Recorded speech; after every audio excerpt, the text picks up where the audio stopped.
Nitong nakaraang laro ng Los Angeles Lakers kontra Memphis Grizzlies, muling hindi mapigilan si LeBron James sa edad na 39 nang makapagtala ng pangatlo niyang sunod-sunod na triple-double na nagtapos sa 128-123 na panalo ng Lakers.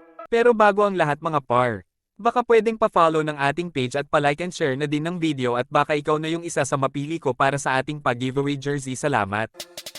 Si James ay may 35 points, 12 rebounds, at 14 assists, isa na namang unstoppable performance mula sa kanya, at siya na ngayon ang pinakamatandang manlalaro sa kasaysayan ng NBA na nakagawa ng tatlong sunod-sunod na triple-doubles. Dahil sa kanyang pagganap, umakyat ang home record ng Lakers ngayong season sa 6-0, ang kanilang pinakamagandang home start mula pa noong 2011. Nagdagdag din ng double-double si Anthony Davis na may 21 points, 14 rebounds, at 3 blocks. Sa gabing ito, nalagpasan ni Davis ang 18,000 points sa kanyang career, isang malaking milestone para sa kanya. Malaki rin ang naging tulong ni Austin Reeves na nagtala ng clutch 3-point shot na nagbigay ng 7 points na kalamangan para sa Lakers sa huling isang minuto ng laro.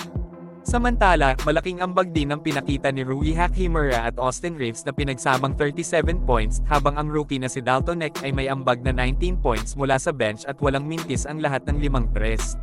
Sa kabilang panig, ang Memphis ay pinangunahan ni Jaren Jackson Jr. na may 29 points, ngunit hindi kinaya ng Grizzlies ang matinding run ng Lakers sa fourth quarter, kung saan sila ay natalo ng 37-27. Ito ang kanilang unang talo sa tatlong laro mula nang mawala ang superstar guard nilang si Ja Morant dahil sa hip injury. Bukod kay Morant, nawawala rin sa lineup ng Grizzlies sina Desmond Bane, Gigi Jackson, Vince Williams, at Cam Spencer dahil sa mga injury. Susunod na hamon ng Lakers ang pagbukas ng kanilang NBA Cup title defense kontra San Antonio Spurs, habang ang Grizzlies naman ay makakalaban ng Golden State Warriors sa kanilang debut sa in-season tournament. Huwag kalimutan mag-like, follow at mag-share para sa jersey mga par. Yun lang Batsy na.